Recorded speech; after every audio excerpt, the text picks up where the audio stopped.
Yo para presentar el panel y darle la bienvenida a los demás, quiero pasarle la voz a nuestra moderadora, una especialista en energías renovables y experta, digamos, en todos estos temas de mitigación también, Ana María Contreras. Ana María, te paso la palabra, por favor, si quieres adelante con presentar a nuestro panel. Claro, con mucho gusto. Bueno, pues primeramente quiero darle la bienvenida al doctor Francisco Estrada Porrúa. Él es licenciado en Economía de la Universidad Iberoamericana, maestro en Administración de Riesgos por el Instituto Tecnológico Autónomo de México y doctor en Economía Ambiental en la Universidad de Ámsterdam. También, pues, actualmente él trabaja en el Instituto de Ciencias de la Atmósfera y Cambio Climático de la UNAM y también es asesor pro bono de Banco de México en riesgos de cambio climático. También ha trabajado con el Departamento de Ciencias Atmosféricas de la CCA, pues cuenta con varias publicaciones en varias revistas internacionales, además de que ha sido participante en el panel intergubernamental de cambio climático. Pues muchísimas gracias, doctor, y gracias por tu participación. Te damos la palabra. Al contrario, muchísimas gracias por la invitación para estar aquí. A lo mejor me paro para ver la pantalla también. Bueno, y antes de empezar, pues quiero ofrecerle a todos una disculpa porque voy a tener que hacer esto de la graciosa vida después de presentar. Tengo un compromiso que no puedo posponer, ¿no? Bueno, como ven, vamos a hablar de México, los compromisos climáticos ante el límite de 1.5, retos y oportunidades. Yo me voy a concentrar en la parte de los retos, ¿no? Y espero que mis compañeros se vayan más a la parte de oportunidades si le encuentran alguna jiribilla. Bueno, ¿dónde estamos? Cuando hablamos de cambio climático es muy importante ver dónde estamos. El cambio climático ahorita, ¿no? Entonces ahí tienen la gráfica de la temperatura global. En azul ven la temperatura toda, ¿no? La influencia humana y la variabilidad natural, ¿no? Esa es la gráfica, la línea que ven que sube y baja. Y en esa, en el 2024, el planeta estuvo en 1.6 grados centígrados. Es decir, rebasamos temporalmente el límite de los 1.5. No quiere decir que ya pasamos ese umbral que todos sabemos y que está en el Acuerdo de París, etc., sino que lo rebasamos momentáneamente, ¿no? El Acuerdo de París se refiere a que sea en promedio que estemos por arriba de eso. Pero eso sí nos quiere decir que estamos muy cerca de lograr esta cosa que no queremos lograr, que es que el mundo esté 1.5 grados por arriba de la temperatura preindustrial. Si ustedes se fijan en la línea naranja, es una aproximación al efecto antropogénico, que nosotros hemos hecho que el planeta se caliente. Esa línea, el valor en el último punto es 1.4 grados, que es 1.4 grados por arriba del promedio preindustrial, es decir, estamos a 0.1 grados de rebasar este umbral, ¿no? ¿Qué significa esto? Bueno, ustedes ven en el mapa, significa que, por ejemplo, en 2024, un montón de gente, todo México básicamente, tuvo su año más cálido en toda la historia, desde 1850 para acá. 3.3 mil millones de personas tuvieron su año más cálido y 104 países tuvieron su año más cálido. ¿Por qué nos preocupa esto? Volviendo al tema del 1.5. Si ustedes se van a un reporte que no es tan viejo, salió en 2018, del IPCC sobre precisamente qué riesgos tendríamos sobre el calentamiento mayor o igual a 1.5 grados, pues tenemos esta gráfica que ustedes pueden ver ahí, ¿no? La estimación de cuándo estaremos rebasando ese umbral, ¿no? Esto es 2018. Decían que lo íbamos a rebasar en el 2040. Ahora lo que sabemos es que lo vamos a rebasar en los próximos 5 años. Tenemos 5 años. En el 2030 ya vamos a rebasar esto.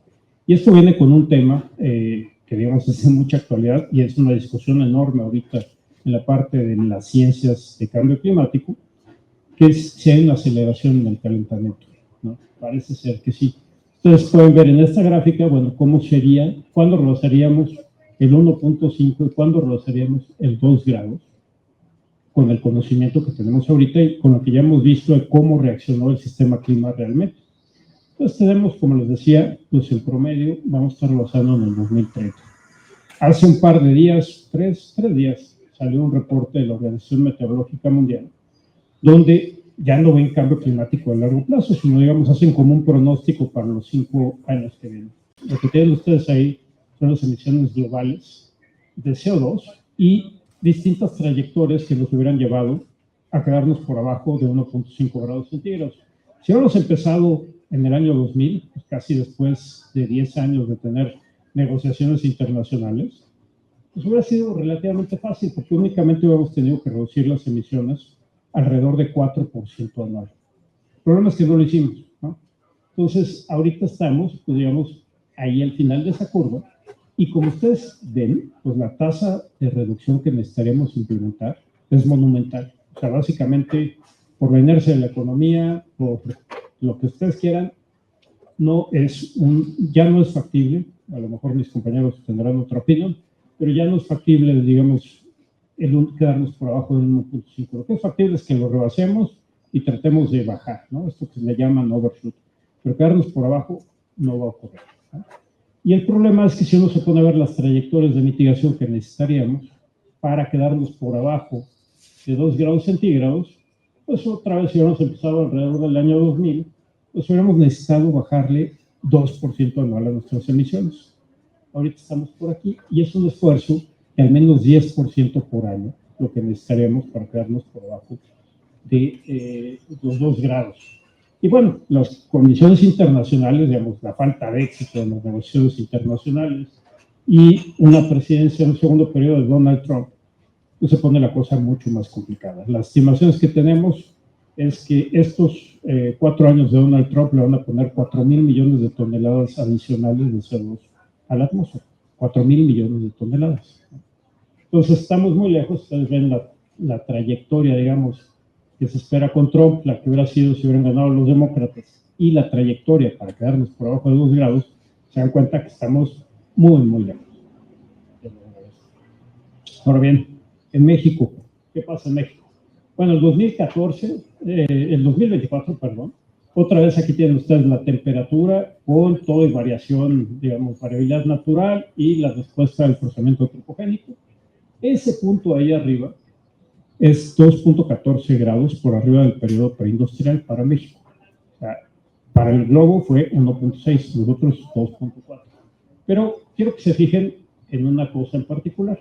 La línea naranja, esta respuesta del sistema climático al forzamiento antropogénico. ¿En dónde estamos nosotros? Estamos en que México se ha calentado 1.8 grados centígrados en este periodo de tiempo, ¿no? Nos tomaría 20 años. Yo les pregunto, ¿estamos preparados como para en 20 años hacer todo lo que tenemos que hacer para adaptarnos y poder responder a un clima que si ocurriera hoy lo veríamos como un evento extremo, ¿no? Esa es la idea de cuando sales de este espacio seguro. Bueno, se cumplen las negociaciones internacionales como están, los NDC, ganaríamos 13 años para adaptar, 13 años más, cosa muy importante. Y si se lograra el Acuerdo de París, no nos tendríamos que preocupar por salirnos, digamos, de este espacio climático seguro. Bueno, voy a ver muy rápido. Aquí hay una cosa que quiero que vean. Nos preocupan mucho los eventos extremos a todos, y sobre todo a los que tenemos que viajar al otro lado de la ciudad y le tenemos pánico al tráfico y la precipitación. Bueno, ahí tienen cómo ha cambiado los eventos, la probabilidad de ocurrencia de eventos de temperatura muy, muy altos, o sea, temperaturas máximas muy elevadas y de precipitaciones extremas muy, muy extremas. Lo que ven en rojo profundo en los mapas de hasta arriba es que en temperatura la probabilidad se multiplicó por 5. No es que haya aumentado un 15%, un 50%, se multiplicó por 5, ¿no? En el caso de la precipitación, donde ven rojo, se multiplicó por 3, ¿no? Y los dos mapas es, ¿quién tiene la culpa? ¿Nosotros o la naturaleza? Bueno, claramente es el efecto antropogénico el que tiene esa responsabilidad. La contribución de la parte natural es, pues, inclusive a que se reduzca un poquito, ¿no? Y el problema es cuando empatamos estos mapas con dónde vive la gente y dónde se produce, digamos, la riqueza. Entonces, en comparación con 1961-1990, no es hace tanto, ¿no? Ahora, por temperaturas máximas, por temperaturas, digamos, muy elevadas, el 94% de la población y el 97% del PIB global tienen mayor riesgo.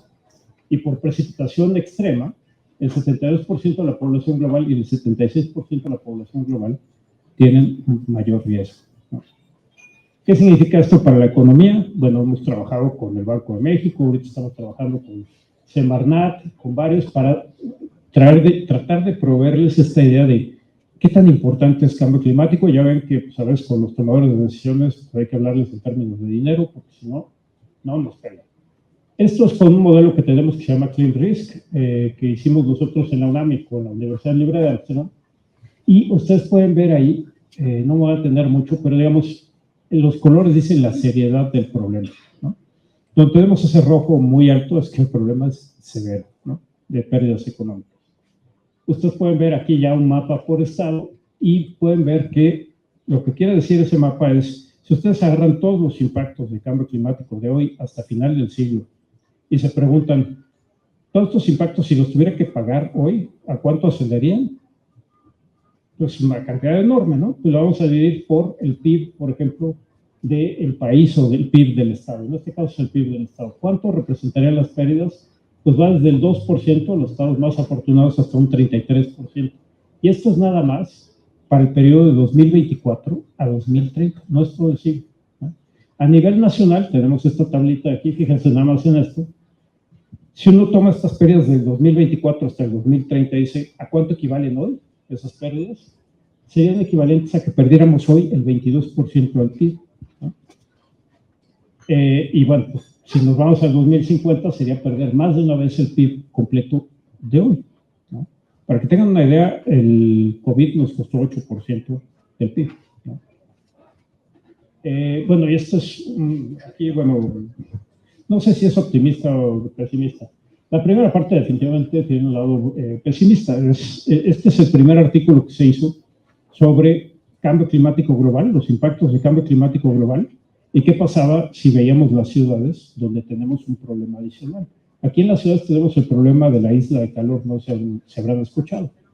Pero cuando uno llega y tenía, pues, digamos, un paisaje natural y lo cambia por un paisaje urbano, cambia el balance de energía a nivel local por esta cantidad, digamos, de concreto, de edificios, de quitar árboles, quitar cuerpos de agua, cambiamos el balance de energía y eso lleva a un aumento en la temperatura.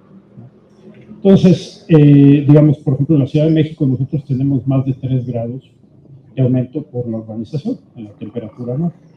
Y hay lugares de la Ciudad de México que tienen aumentos mucho mayores, llegando hasta 4.5.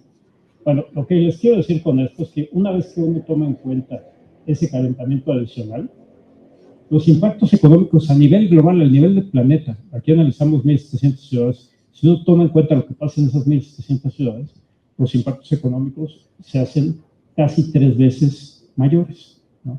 Entonces, lo que pasa en ciudades es muy importante. Esa es la parte mala. La parte buena es que en ciudades podemos hacer muchas cosas, como por ejemplo, si instalamos techos verdes, si cambiamos, digamos, los recubrimientos, la impermeabilización por techos blancos, techos frescos, si cambiamos el pavimento por pavimento reflejante, podemos bajar la temperatura hasta 2 grados centígrados. Eso lo puedo decir para la Ciudad de México, que decimos con un modelo de clima, que nos gastamos 4 millones de horas para tener esos resultados, ¿no? ¿Por qué pasa esto también? Bueno, porque tenemos más del 50% de la población viviendo en ciudades, se produce más del 80% del PIB. Y este es un artículo que acaba de salir, en donde nos pusimos a ver qué tanto hay una coincidencia en quién genera el problema y quién lo padece, ¿no? Hay un concepto que se llama el costo social del carbón, que es básicamente, si yo pongo una tonelada adicional de CO2 en la atmósfera, ¿cuántos daños va a generar? Entonces, ¿cuánto cuesta en daños esa tonelada adicional? Y lo que encontramos en este estudio es que, pues si bien las ciudades consumen el 78% de la energía global y emiten 8 de cada 10 toneladas de gas de efecto invernadero, se van a llevar entre el 78 y el 93% de los impactos económicos, ¿no? Entonces, ¿por qué es importante esto? Porque ahora en un panorama tan desolador como el que tenemos internacionalmente, con las negociaciones no funcionando y con un periodo de Trump empujando, digamos, a que no se cumpla nada de eso, tratando de que no haya una transición energética, pues las ciudades tienen digamos, una influencia enorme en esto. O sea, las ciudades pueden cambiar lo que tenemos de cambio climático y las proyecciones que tenemos de cambio climático. y esto que les atemos sus emisiones con los impactos, pues creemos que puede ayudar a convencer a que hay que hacer un cambio muy rápido. Y esto ya es para terminar. Otra cosa, pues digamos, un poco optimista, pesimista, pero un poco más optimista que pesimista. Es un artículo que hicimos el año pasado y agarramos, digamos, una base enorme de datos de más de 130 variables y hicimos, digamos, un procedimiento estadístico para ver qué índices realmente podrían explicar lo que estábamos viendo en esas bases de datos. Y nos salieron dos índices muy importantes. Uno es, digamos, la calidad y la capacidad institucional y de la sociedad, digamos, la capacidad de respuesta de las instituciones y de la sociedad. Eso determina mucho de lo que vamos a ver de los impactos del cambio climático. Y la otra cosa es que tanto la gente está preocupada por cambio climático, sabe sobre el tema y estaría dispuesta a hacer algo. La buena noticia es que este es México. ¿Qué quiere decir eso? Que México es el país más preocupado del planeta por cambio climático. Es un país que está dispuesto a hacer mucho por cambio climático. Eso es oro molido para poder hacer los cambios. La parte triste es que en la parte institucional estamos en una parte muy débil, ¿no? Entonces, por mucho que haya preocupación de la gente, como están las instituciones, no va a transminar, no va a pasar esa preocupación a que se convierta en política pública. Pero esto nos da una idea muy clara de pues, por dónde tenemos que ir para avanzar en eso. Bueno, y yo pues, les agradezco muchísimo y una disculpa porque me tengo que ir. Muchas gracias por tu presentación. Y bueno, pues te despedimos, doctor. Muchísimas gracias.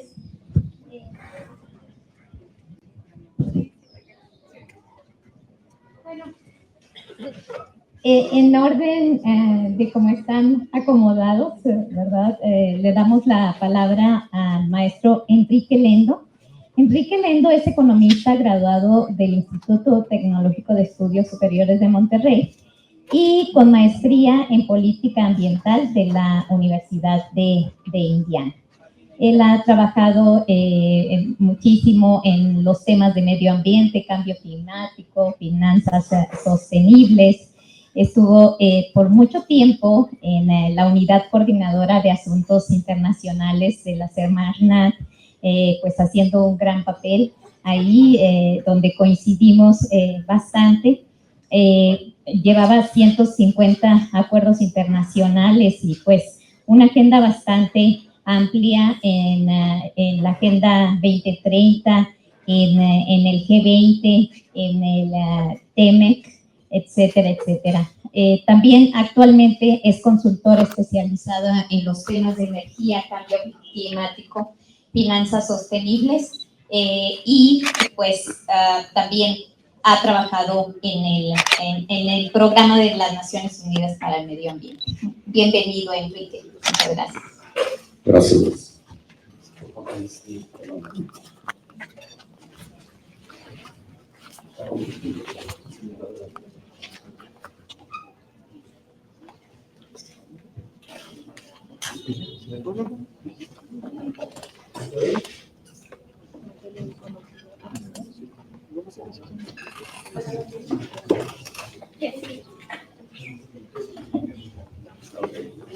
Bueno, aprovecho para agradecer mucho a Rodrigo por la invitación. También me da mucho gusto estar con colegas, con todos. He trabajado en distintas etapas, incluyendo Francisco, que era consultor nuestro en Naciones Unidas y nos ayudó a hacer unos estudios muy interesantes para Banco de México, ¿no? Relacionados con riesgo climático, que era a lo que se refería. Yo voy a hablar, Francisco decía que él iba a hablar de los riesgos y que le pedía a los demás ponentes que hablaran de oportunidades. Aquí voy a hablar un poquito más de las oportunidades, ¿no? Tiendo a ser optimista, no obstante todas las dificultades que tenemos, pero casi en todos los foros a los que voy, sean empresariales, académicos, empiezo con esto porque pienso que estas tres tendencias que tenemos actualmente en el mundo son importantísimas para definir la competitividad tanto de los países como de las empresas, ¿no? Entonces, por un lado, el recuadro que está a la izquierda es muy interesante, ¿no? Y aquí no sé si hay economistas. ¿Acá hay algún economista en el público? ¿Alguien sabe? Sí. Tú eres economista. ¿Cuánto fue el PIB de México en 2024? ¿A cuánto ascendió? Casi a 2 billones. Exactamente. Casi a 1.8 billones. 1 billón es 1 millón de millones. Entonces el PIB de México fue 1.8 millones de millones. Un 1 y 2 es 0. Entonces vamos a hablar de números grandes, que es donde están las oportunidades. Entonces,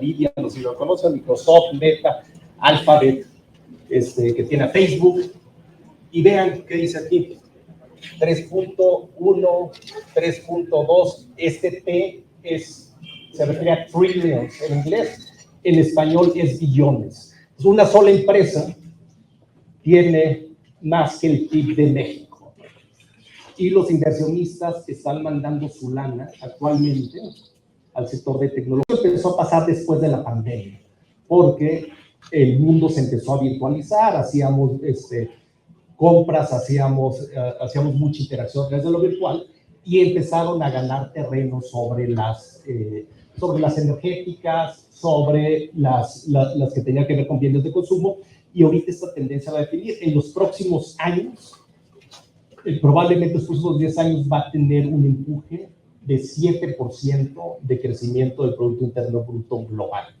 También es importante para el área de sostenibilidad, tanto por beneficios como por retos que hay, pero ayuda a eficientar el uso de recursos en ciertas industrias, nos ayuda a medir mejor y a reportar mejor. También utilizan mucha agua, por ejemplo, los centros de datos, y utilizan cada vez más electricidad.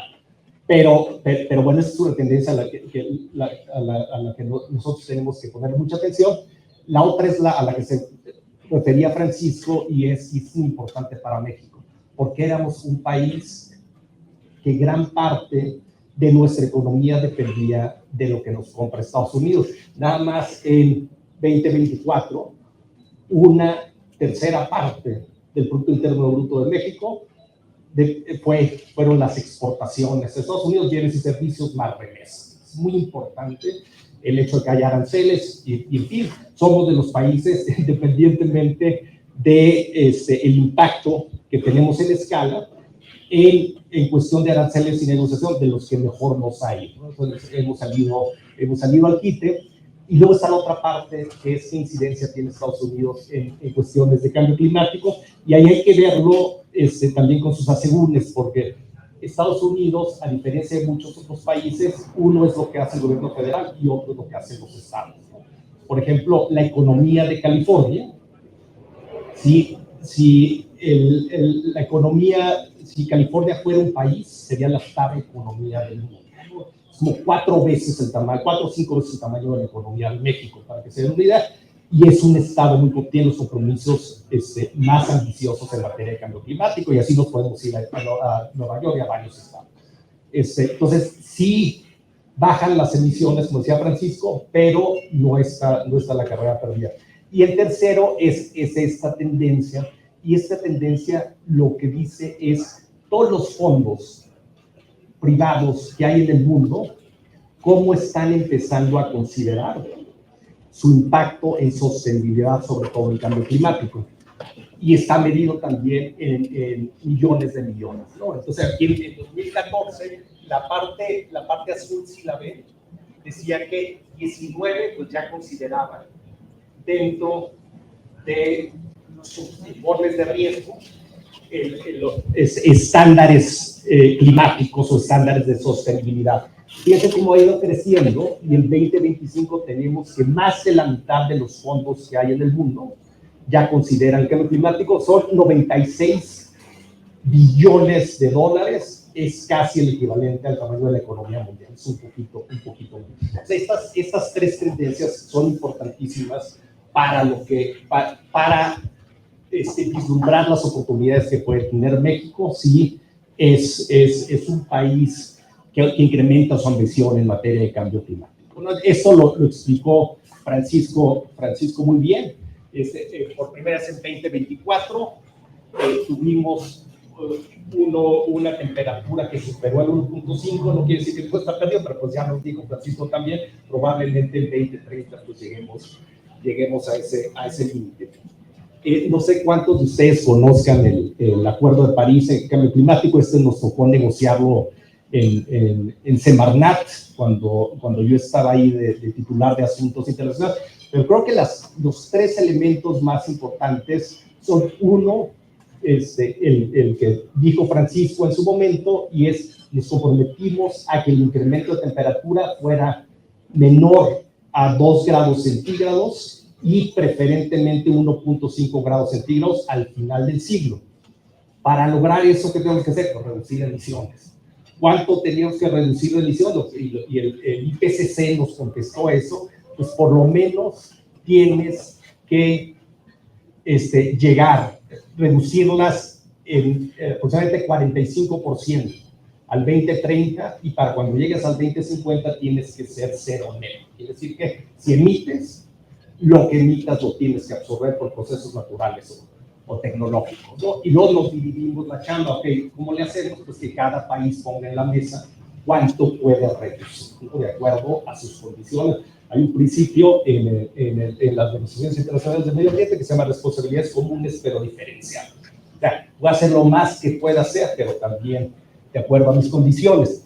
Los economistas le echamos un cálculo de cuánto costaba llegar a esa reducción, a ese nivel de reducción de emisiones, y a lo que se llegó es que nos iba a costar aproximadamente $5 billones al año, descarbonizar la economía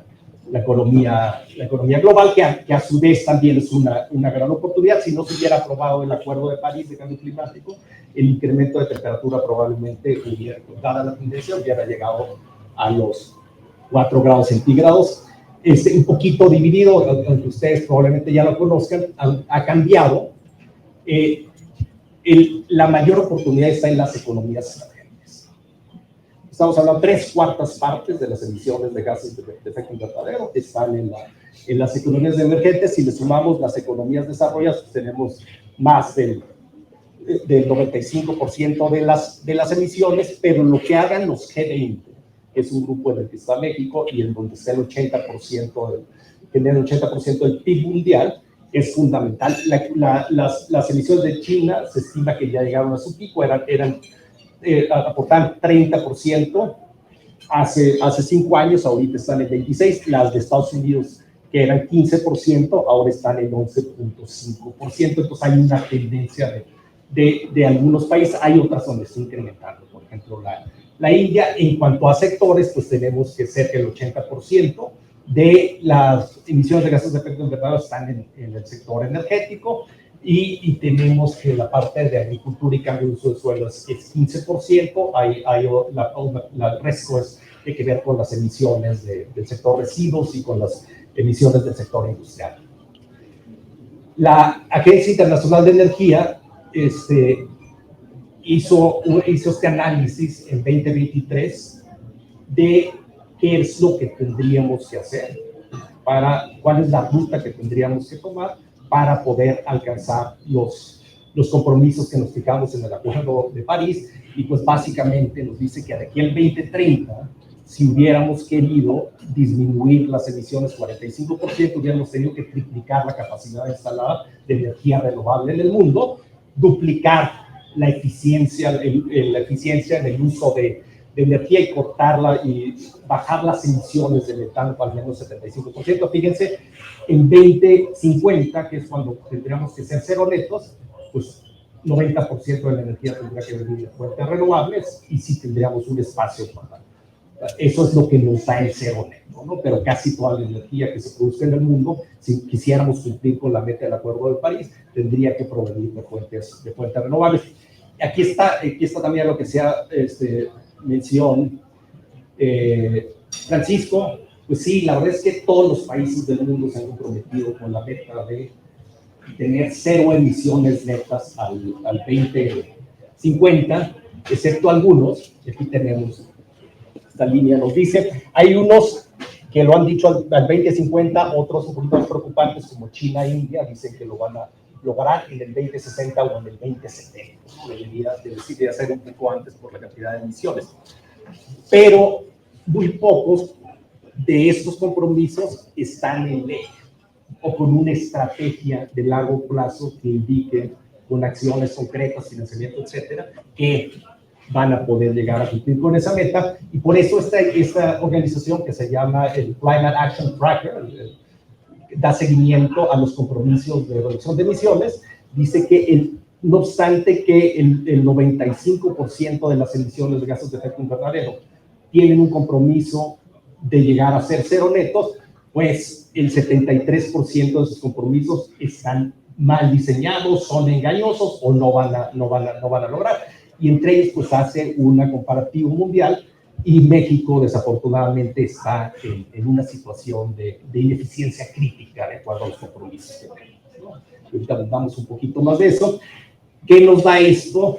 Y este ejercicio lo hace Naciones Unidas, que es un análisis de brecha de reducción de emisiones. Pues lo que nos da es que dependiendo de cómo hayamos fijado nuestros compromisos de reducción de emisiones, ya sea con medidas unilaterales, sin pedir financiamiento internacional, o ambas, o de plano que no tengamos compromisos, cuál sería nuestro rango de incremento de temperatura, y tenemos entre 2.4 y 2.8 de incremento de temperatura. Esto ha ido empeorando, ahora hay análisis que dicen que podríamos tener hasta 3% de incremento de temperatura. ¿Qué significa 3%? Francisco dio algunos ejemplos, pero pues nada más por ver algunos, es 10 meses más de sequías al año, 97% más de la superficie terrestre que devastada por incendios forestales, la extinción de las especies de agua dulce, la extinción de los arrecifes de coral, desplazamiento de personas, de cientos de millones de personas en el mundo, si tuviéramos ese incremento, que es el incremento proyectado. Y como digo, Francisco, pues nosotros seríamos de los países más vulnerables. Este es un estudio que hace el Foro Económico Mundial, que es un foro no ambiental, sino es un foro de empresarios, y lo que miden ellos es el riesgo. ¿Cuáles son los riesgos más apremiantes del mundo?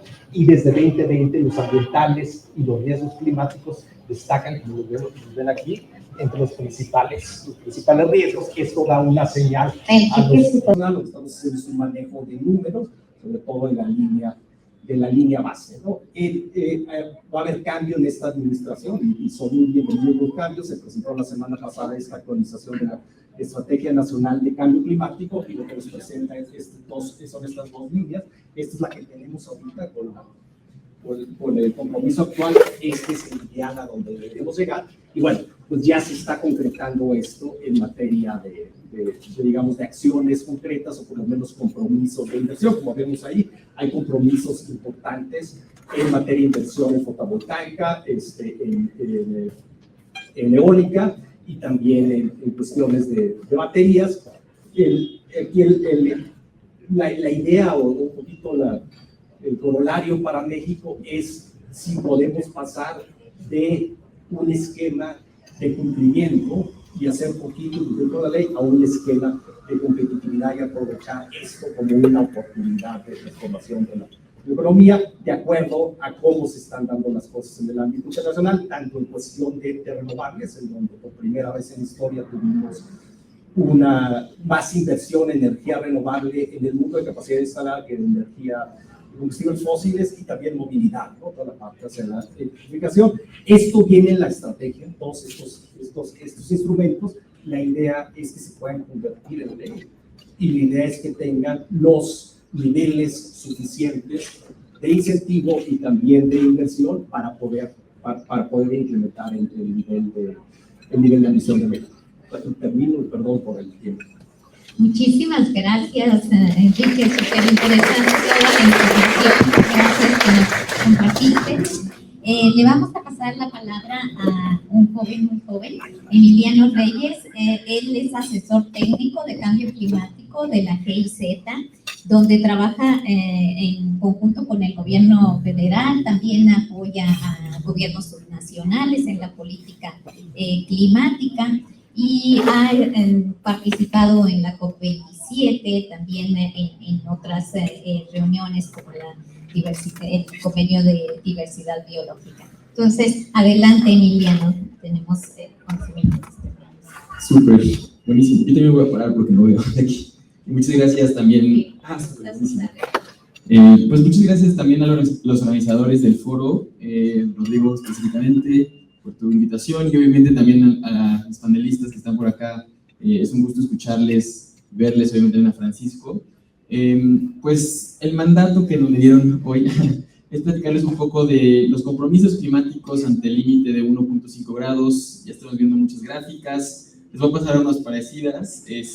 Al parecer, las personas que trabajamos en cambio climático nos gusta poner muchas gráficas. Entonces, bueno, rápidamente, yo soy, como decía, Emiliano Reyes, soy de GIZ. GIZ es la cooperación técnica alemana, quienes brindamos apoyo al gobierno de México justo para cumplir los objetivos globales, específicamente en el Acuerdo de París, Agenda 2030, Marco Mundial de Biodiversidad, etc. Es un poco los contenidos que veremos hoy rápidamente. Y bueno, contexto, de nuevo, poner unas gráficas bastante terroríficas para mí. Las gráficas de los límites planetarios que lo hace el Centro de Resiliencia de Estocolmo, el cual nos dice cuáles son los 9 límites, los límites más bien planetarios que tenemos a nivel biogeofísico. En 2009, cuando se creó este documento, pues teníamos solo 7 límites que existían y 3 que se habían cruzado. Ya 2023, la última vez que se hizo la actualización de este estudio, ya teníamos 9 límites, pero de estos 9, 6 ya se habían cruzado.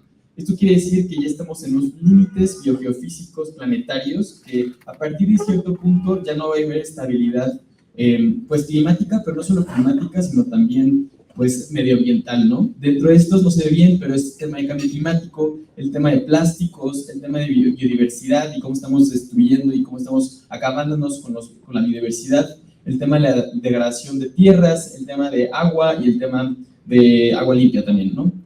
Entonces, esto para decir que el tema de cambio climático es un tema interconectado, no solamente se trata del aumento de emisiones, pero también tiene que ver con todo el ciclo planetario de cómo está interactuando entre ellos, ¿no?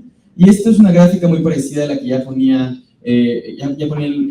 anteriormente, pues es justamente que a pesar de que hemos estado avanzando a nivel internacional en diferentes foros, en diferentes convenciones, acuerdos, pues realmente no estamos viendo una reducción de emisiones, de hecho al revés, estamos viendo un constante aumento de emisiones globales, ¿no? Ahorita estamos en 57.7 toneladas de CO2 en 2023, esto es de Naciones Unidas de la brecha de emisiones, y lo mismo con cómo estamos en los pathways, ¿no? Hacia futuro, ¿no? Esto ya lo explicaban por acá, Enrique, ¿no? Cómo es que tenemos los rangos de posibilidades, a pesar de que ya tenemos, digamos, metas a través de las contribuciones determinadas a nivel nacional que se enmarcan en el Acuerdo de París, pues realmente ni siquiera sí logramos cumplir el 1.5, más o menos la línea naranja es si cumplimos con las condicionales, que es como un poco lo más positivo, la línea roja es las condicionales, que las condicionales normalmente se refieren a que los países dicen, voy a cumplir esto con recursos internacionales, por ejemplo, entonces realmente no estamos tampoco en el rango. Si queremos llegar a 2 grados, tenemos que hacer una línea en picada, y 1.5 grados, pues casi pues en net zero, ¿no? Que ya mencionábamos. Ahí dejo funcionar, listo. En este mismo estudio de Naciones Unidas vemos cuál es como la probabilidad de que los países cumplan sus metas, digamos, en sus contribuciones determinadas a nivel nacional. Y aquí un punto positivo quizás, para que no sea tan negativo estas gráficas, pues vemos a México que en este estudio específico de Naciones Unidas, al parecer parece que está más posible a cumplir sus metas de reducciones de emisiones a comparación que básicamente todos los países, ¿no? Entonces, vemos que en esta línea, pues casi no está muy claro, ¿no?, que se vaya a cumplir, según este estudio, y México, bueno, lo tenemos un poco más para la derecha, ¿no? Entonces, ojalá que esto podamos pasar ahora a todos los países hacia este cuadrante, para que realmente los compromisos, pues no solamente se queden, como lo hemos visto aquí, en meta, sino que realmente logremos pues, una reducción real de emisiones, ¿no? Y esto también, pues, va directamente relacionado con qué nivel de grados, ya lo explicaba Francisco con mucha claridad, ¿no? Qué nivel de grado de temperatura vamos a tener en el futuro. Con las políticas actuales, pues llegaríamos a 3.1 con un 65% de posibilidad, o sea que 1.5 pues lo vemos bastante lejos. Si lo vemos con las NDCs condicionales continuando, pues 2.6 está avanzando, pero si avanzamos con las NDCs condicionales y además todos los compromisos de Net Zero sí se cumplen, pues no llegamos al 1.5, como ya mencionaba Francisco, pero sí llegamos a 1.9, ¿no? Que nos ponen al menos en un lugar que sí estamos cumpliendo el Acuerdo de París, ya que el Acuerdo de París es 2 grados, así es la meta, y 1.5 grados si le echamos ganas, ¿no? Entonces, sin duda, los datos, la ciencia nos dice, tenemos que avanzar en NDCs ambiciosas y NDCs que estén alineadas a un planes de Net Zero, ¿no? También el tema de adaptación, porque el cambio climático no solamente es la parte de mitigación, es una parte importante, pero también tenemos que hablar de adaptación, que adaptación es justamente cuando la mitigación, digamos, no es suficiente, pues ya estamos sintiendo los impactos directos del cambio climático en territorios, en los ecosistemas, en las comunidades, en las ciudades, y por eso necesitamos hacer acciones que nos ayuden a adaptarnos ante esta nueva situación, ¿no? Estos son los escenarios también estos son del IPCC, se actualizaron en esta nueva actualización, en esta nueva AR6, en donde ya tenemos sistemas sociales, ¿no? De cómo van a avanzar los escenarios. Los más negativos, el de rojo hasta arriba es sin ninguna acción, obviamente, y el azul es el que, digamos, es como un avance a un sistema sustentable, inclusivo, etcétera, etcétera. Entre más riesgos, digamos, o entre más emisiones, digamos, aumente la temperatura, los riesgos van a aumentar, llegamos a un límite de adaptación y pues no vamos a poder adaptarnos correctamente y va a generar pérdidas y daños. Por esto es relevante avanzar, estos son como los temas principales que se acordaron en el marco del Acuerdo de París, de la Meta Global de Adaptación, de cuáles son como los temas y los targets, digamos, para adaptarnos, que son pues agua, agricultura, salud, ecosistemas, pobreza, infraestructura y como el legado cultural, ¿no? Además, tomando en consideración los 4 dimensiones del ciclo de políticas de adaptación. Todo esto para decir que tenemos básicamente una ventana muy chiquita, realmente muy pequeña, para cumplir estos metas a nivel internacional y obviamente también a nivel nacional.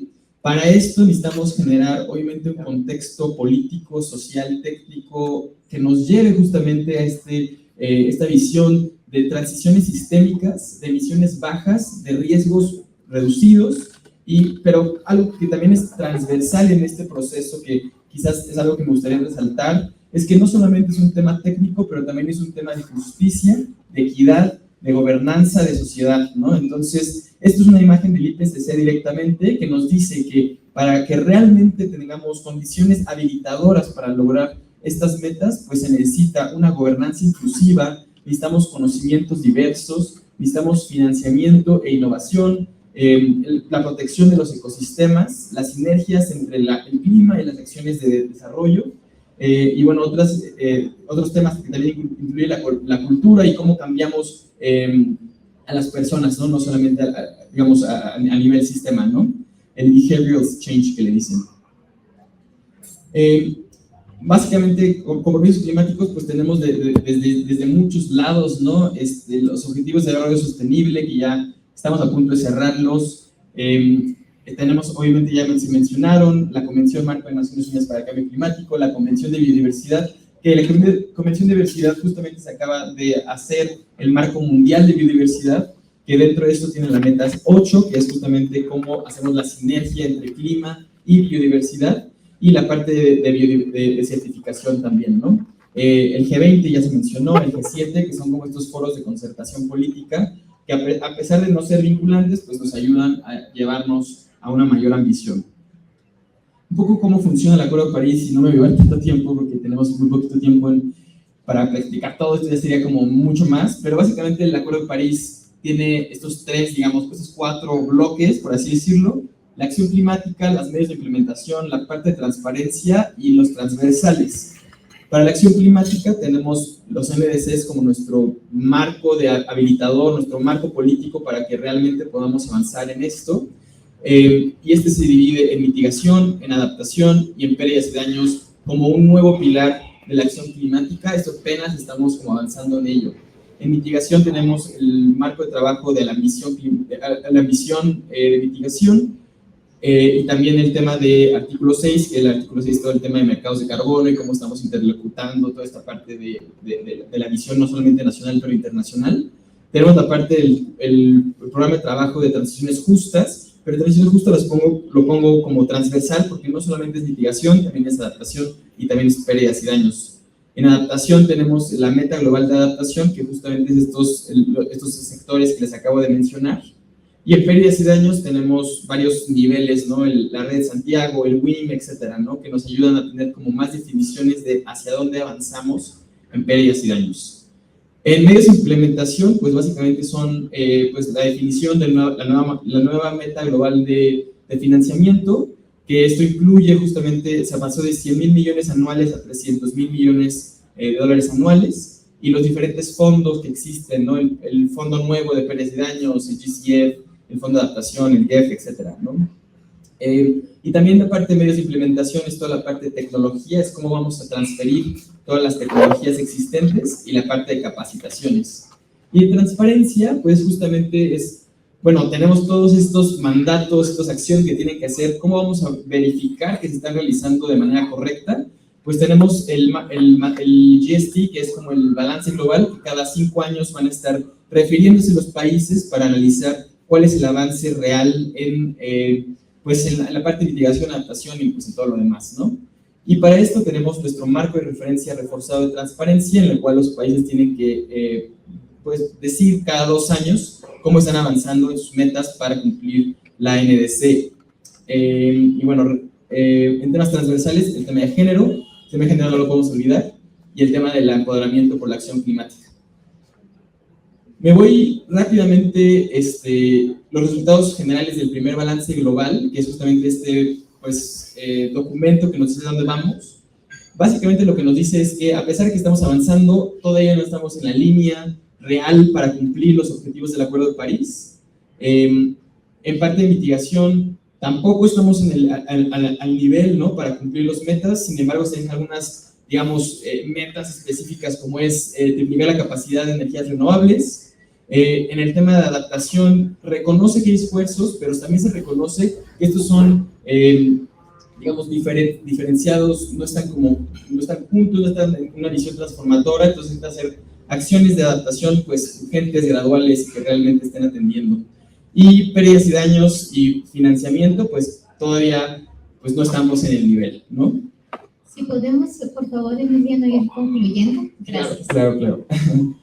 Bueno, a ver, y la parte de los compromisos climáticos de México lo dejo así como en una barra de pie, ¿no? O sea, ¿dónde estamos ahora a nivel nacional? Tenemos diversos niveles de compromisos y niveles, instrumentos que nos van a permitir realmente cumplir con estas metas. Ya se mencionaba la NDC 3.0, que está en proceso de actualizarse, con una meta nueva de mitigación, nuevas de adaptación, una visión de net zero, que es algo que no habíamos tenido antes, y bueno, otras nuevas visiones, ¿no? La NAT, que también por primera vez vamos a tener una política nacional de adaptación, los programas subnacionales, que no hay que olvidar que también los estados subnacionales tienen que atender acciones para realmente atender el territorio, la Estrategia Nacional de Cambio Climático, que ya la presentaban, el PEC, que está en proceso de construcción y probablemente se publique el próximo año, y el programa de género, derechos humanos y cambio climático. Esto lo voy a dejar así rápidamente para que veamos el tema de financiamiento. Según el BTR de México, que ya les mencionaba, que es este instrumento que dice un poco dónde estamos a nivel nacional, México dice que la brecha de financiamiento sostenible del país es de aproximadamente 768 mil millones de dólares para 2023. Y eso es un poco cuáles son los financiamientos que tenemos actualmente, o bueno, en estos periodos de años. Por ejemplo, la parte de asistencia técnica bilateral, que es 4.2 mil millones, ahí es donde se encuentra GIZ, pero también tenemos GCF, el GEF, etc.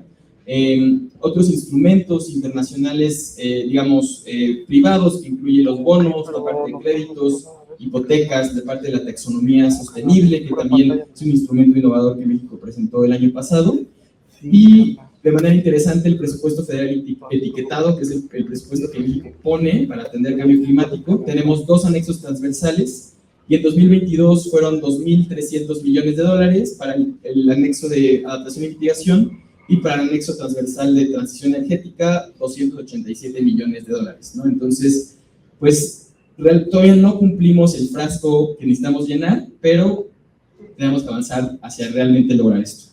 Y por último, hablando de oportunidades, pues, digamos, por el mandato, digamos, de GIZ, realmente la cooperación técnica, la cooperación internacional es una oportunidad para generar y cumplir y alcanzar las metas de México y del país. No solamente es parte de los compromisos de, por ejemplo, en el caso de GIZ de Alemania, pero también es un proceso que puede ayudar a cerrar las brechas de financiamiento y técnico, obviamente de la mano del gobierno mexicano. No es un asistencialismo, sino más bien realmente tiene que ser una cooperación entre ambos, digamos, partes, para que realmente se puedan lograr apoyar los procesos de política pública, la parte de capacitación, la parte de acciones en territorio, y pues podamos aprender de las mejores prácticas a nivel nacional, internacional, regional, ¿no? Con esto, pues, la cooperación realmente es un catalizador de oportunidades, ya que fomenta que la sostenibilidad de las capacidades del país se quede en el país y pues logremos, digamos, poco a poco lograr las metas planteadas a nivel internacional. Y ahora sí, con esto termino. Muchas gracias. Muchas gracias, Emiliano. Bueno, pues en aras de la agenda vamos a darle la palabra al doctor Andrés Flores Montalvo. Él es director de Política Energética en la Iniciativa Climática de México, ICM.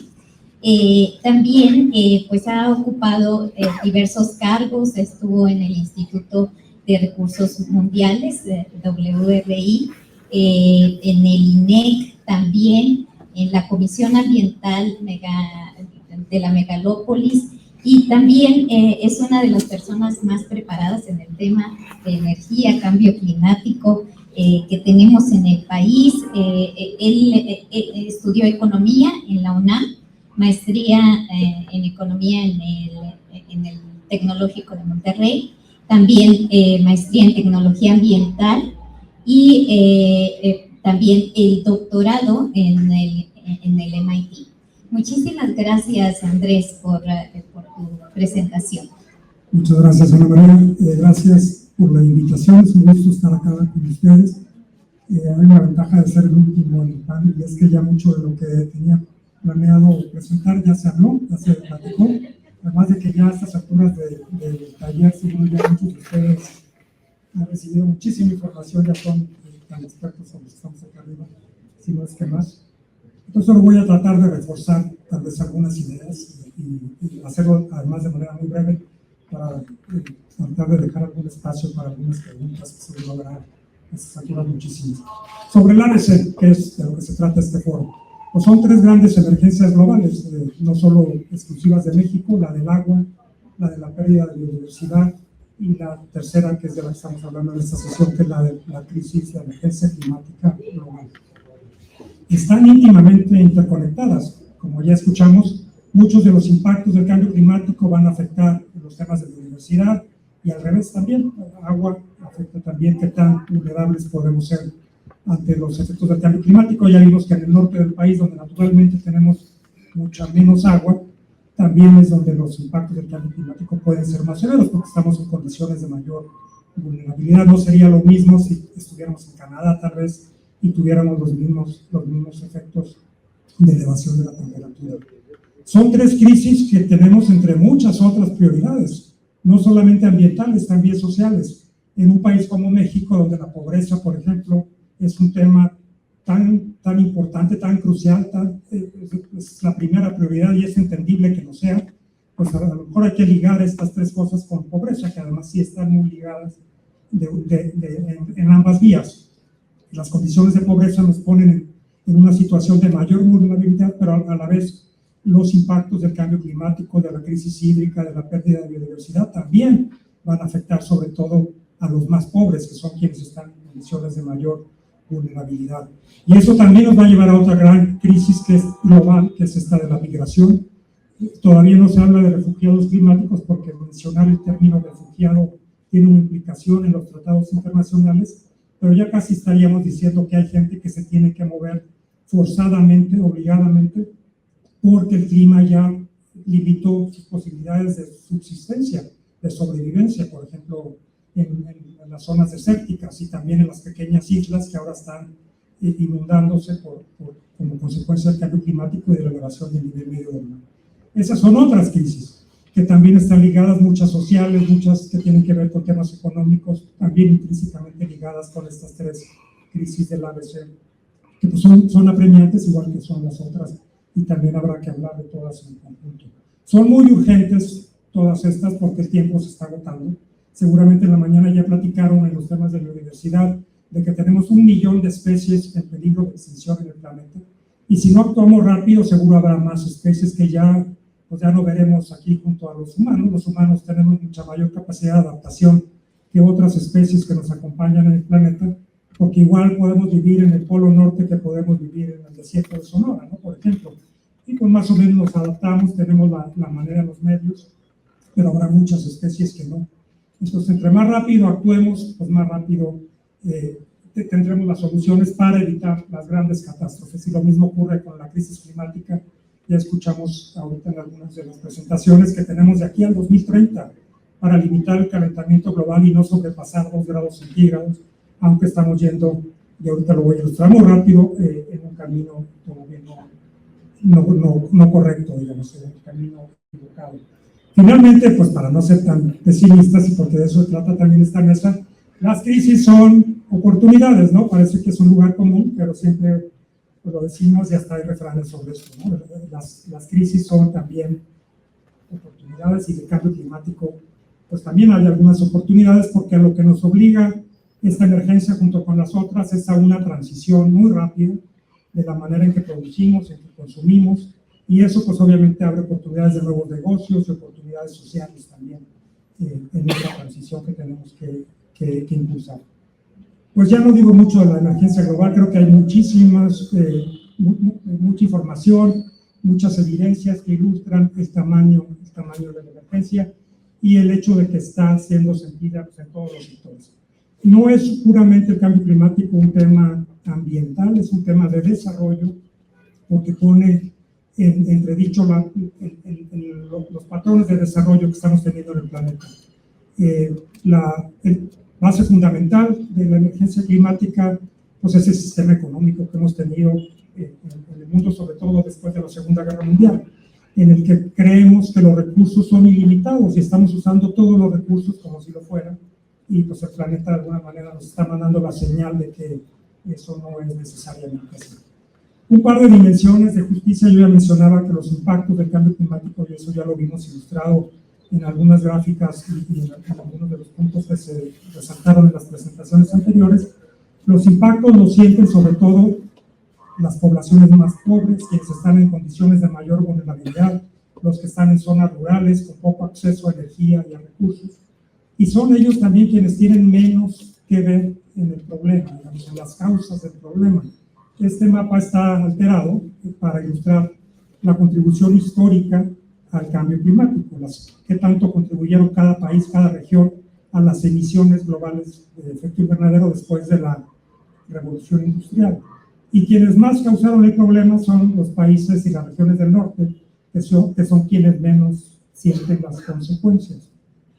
Ahora, si lo dejamos hasta ahí, pues nos liberamos de la culpa nosotros, ¿no? Y decimos, bueno, la culpa es de Estados Unidos, de Rusia y de China. También esto aplica dentro de los países, y seguramente quienes vivimos en ciudades, quienes somos clase media, quienes tenemos un carro o nos movemos en transporte público, también tenemos una responsabilidad mayor que las poblaciones que viven en regiones aisladas, en Chiapas, o en zonas en el norte donde no tienen mucho acceso a recursos. Entonces también pensemos que la culpa no es nada más de los gringos, como casi siempre decimos. Esto ya lo ilustramos, no estamos yendo para nada hacia 2 grados centígrados, que es el objetivo que se estableció en la Convención Marco de Naciones Unidas en 1992, hace 33 años. Ya vamos a la COP30, es decir, que cada año nos hemos reunido ya 30 veces y no logramos solucionar el problema. Pero estamos yendo más hacia 2.7 grados centígrados de calentamiento. Y el planeta, como ya nos ilustraron Enrique, Emiliano, Francisco en la primera presentación, va a ser muy distinto con 2 grados de lo que es ahora con 1.5 grados centígrados que ya estamos superando, y va a ser muy distinto con 2.5 o si llegamos a 3, que es más o menos hacia lo que estamos yendo.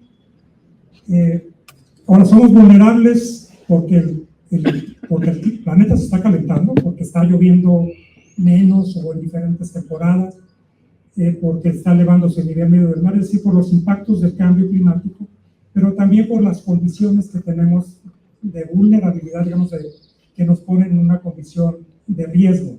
Somos poco resilientes ante estos efectos. No es lo mismo si vivimos en Cancún que si vivimos en una comunidad aislada de Chiapas.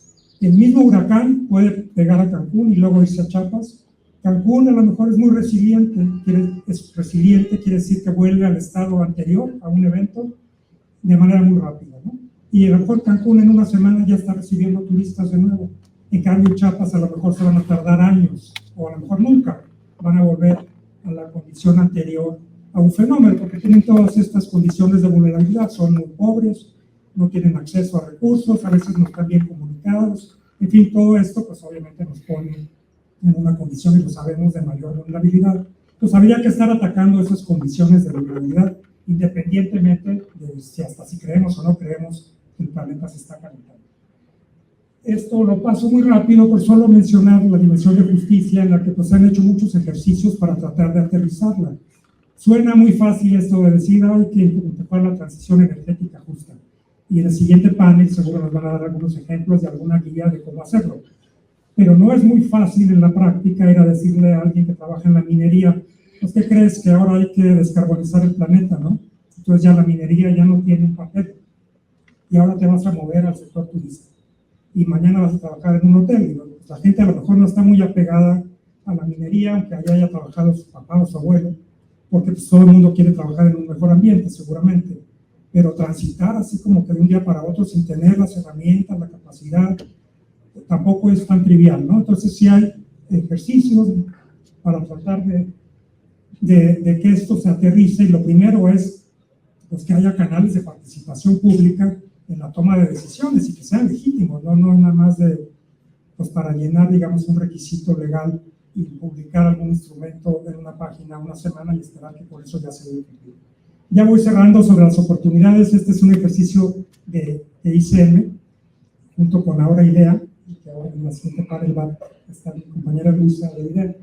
Pero aquí estamos ilustrando que mucho de lo que hay que hacer en México tiene costos negativos. Son cosas que habría que hacer independientemente igual del cambio climático, porque son cosas que nos ayudan a ser más eficientes, a ahorrar dinero. Hoy nos presentaban los datos del nuevo inventario de emisiones, que todavía no sale, creo que están revisándolos todavía, apenas. Son datos para el 2024. Y nos decían en Semarnat que está México emitiendo 784 millones de toneladas en 2024. Eso equivale más o menos a poquito más de 6 toneladas por habitante de México. 6 toneladas en promedio. Ya vimos que los que vivimos en la ciudad emitimos más que los que viven en zonas rurales. Pero bueno, digamos que el promedio son 6. Tendríamos que bajar al 2030 a 2 toneladas por persona.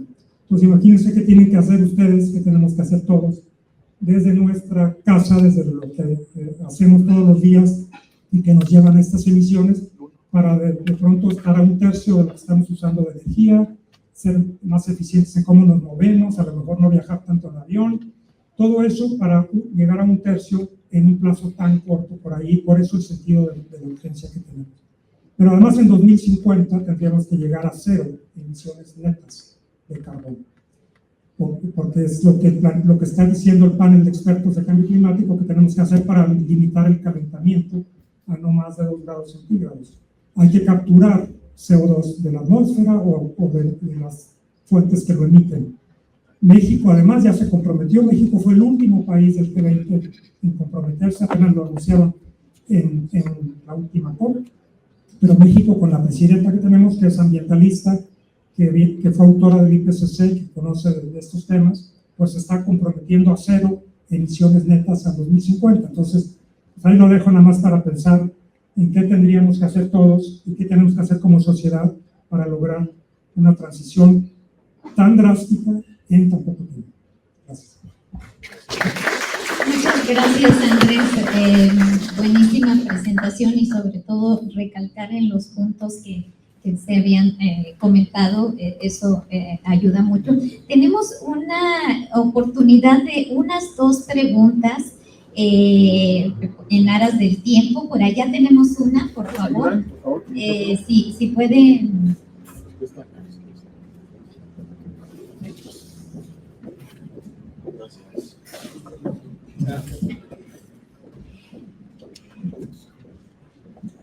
Buenas tardes, Emilio Godoso, periodista. Una pregunta para el panel.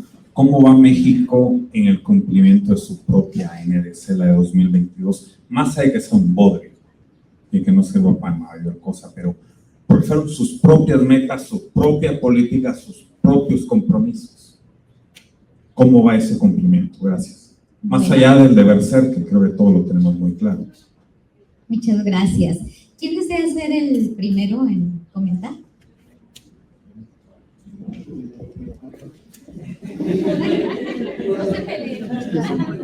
Bueno, a ver, yo creo que lo que tendríamos que enfatizar es que, y me gustó cómo terminó Andrés en lo de la presidenta ambientalista, ¿no?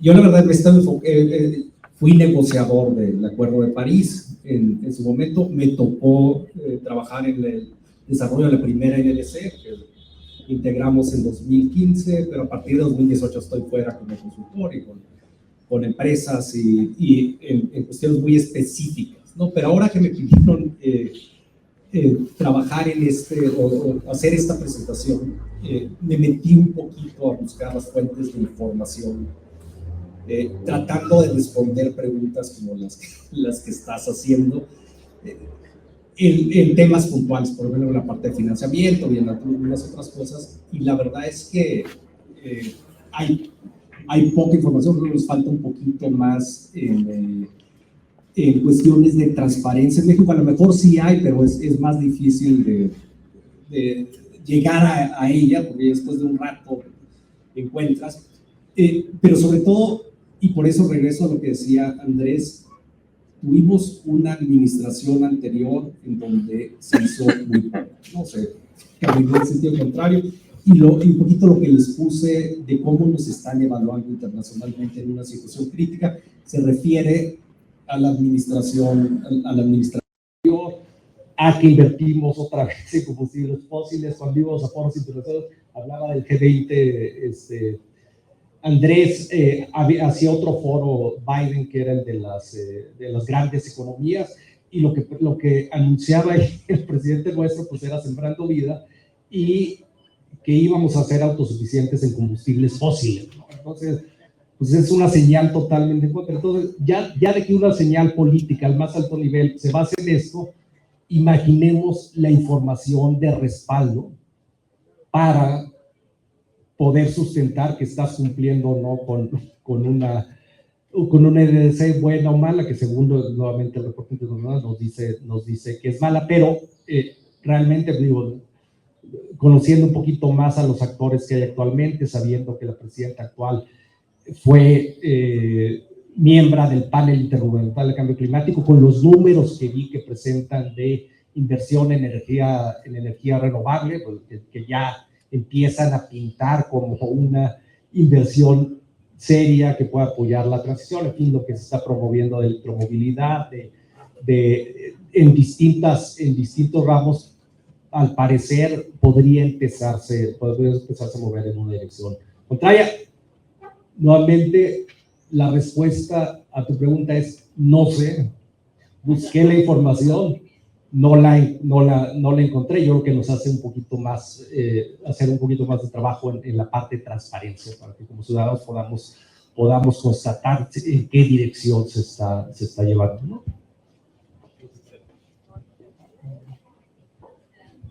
¿Les parece si tomamos la otra pregunta y a la misma vez podemos comentar ambas?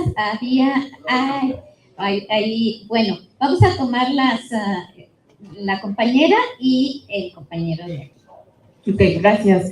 Para Emiliano, gracias a los tres por su presentación. Justo creo que va en el sentido que nos hacía el compañero la pregunta, pero es más puntual y desde mi completa ignorancia. Y porque la vi que la pasaste muy rápido, ¿no? ¿Cuál es este ciclo de políticas de adaptación y cómo va México en ese sentido? Sería la pregunta para Emiliano. Y pues para el compañero que hablaba sobre que no existe el término de refugiados todavía por una cuestión, pues más bien política diplomática, ya se maneja así, no en el ámbito político, sino en el ámbito académico y como propuesta el término refugiados ambientales, ¿no? Nada más, gracias. Gracias. Aquí tenemos otra más y yo creo que ya con eso, por favor, para que puedan los panelistas rápidamente responder. Muchas gracias. Mi nombre es Jorge Martínez, soy coordinador del programa de justicia climática en Oxfam, México. Y sé que la pregunta es un poquito imposible de responder en tiempo limitado, pero para ponerlo un poquito sobre la mesa y lo que quieran rescatar de ahí, estamos hablando de tener una NDC con ambición. Creo que eso ya está sobre la mesa, ya se comprometió México, pero también cómo hacemos que sea realista y que sea justa. ¿Con qué dinero se va a hacer esto? ¿Con qué capacidades vamos a poder hacer esto? Mientras estemos subsidiando 100,000 millones de pesos anuales la electricidad de los más ricos, mientras sigamos teniendo 80% del presupuesto para movilidad y transporte, para el carro privado, si no estamos incluyendo el sistema alimentario y una transformación profunda en ese sector, ¿cómo vamos a poder lograr todas estas metas? Y de nuevo, con mucho gusto platicamos después de... Sí, parece que van en el mismo sentido, ¿verdad?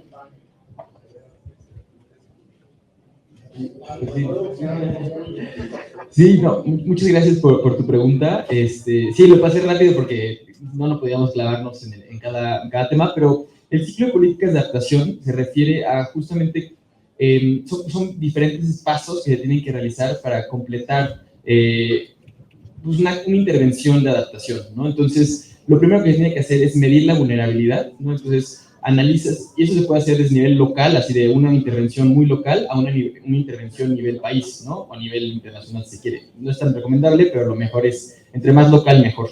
Entonces, mides la vulnerabilidad y el riesgo ante los riesgos climáticos, y de aquí generas tu set, ¿no? De medidas de adaptación. Entonces, ese es el segundo paso. Ya que mides la vulnerabilidad y el riesgo, pasas a medir, a hacer un análisis de qué medidas podríamos realizar, ¿no? Eso tiene que ser un proceso participativo porque no tiene que ser impuesto por el gobierno, por una empresa o lo que sea, tiene que ser un proceso que se realice con las comunidades, con las personas que habitan el territorio, etc. Posterior a eso se hace este análisis costo-beneficio para revisar cuáles de estas, pues puede haber unas que sean súper interesantes, pero realmente ya el costo-beneficio no se va a poder hacer, no se va a poder implementar. Hay unos que parezcan muy buenas, pero en realidad son más, se genera la maladaptación, que es lo contrario, ¿no? Entonces, este proceso de costo-beneficio. Después de esto ya es la implementación de la medida, entonces generas tu medida, la adaptación es un poco a largo plazo, entonces son varios años que tienen que ir midiendo, y el cuarto paso pues ya es el MRB, ¿no? O el M&E, como dicen en inglés, que es el monitoreo y la evaluación, y ya hasta le agregan la L de learning, ¿no? De aprendizaje. Entonces es un proceso iterativo en el cual las personas que implementan las medidas de adaptación, ya sea una organización social, la cooperación internacional, el gobierno, pues tiene que ir avanzando en que este proceso de adaptación pues sea correcto y que pues no estemos generando impactos negativos, ¿no? Y rápidamente... Sí, solamente como respondiendo como cómo va México, pues México ha tenido como esta visión de que la adaptación es su prioridad, ¿no? Es algo que se ha visualizado a nivel internacional, a nivel nacional, etcétera. En algún momento se tuvo un Atlas Nacional de Vulnerabilidad al Cambio Climático, sin embargo esto está, entiendo, en proceso de reestructurarse, en proceso de actualizarse, y lo bueno es que ahorita estamos en un proceso de, justo se recuperó un fondo del GCF de $3 millones, una cosa así, para hacer la Política Nacional de Adaptación, que es la primera vez que se tiene. Entonces me parece que es algo extremadamente relevante, que a pesar de que pues quizás el avance ha sido lento, como mencionaban ahorita, pues vemos de manera muy positiva que esta administración está priorizando estas diferentes herramientas que vamos a tener para ahora sí atender de manera mucho más precisa la adaptación. Muy rápidamente, solo volver sobre 2 puntos. Uno, otra dimensión de la justicia que no discutimos mucho es la intergeneracional. Habiendo aquí tantos jóvenes, también hay una responsabilidad de los mayores, digamos, y los que ya no están, y los jóvenes pues hacen muy bien en manifestarse, en ser los que han llamado a la acción con más urgencia, sobre todo después de Greta Thunberg y todos esos movimientos que hubo en Europa y en todo el mundo. También con justa razón también reclaman.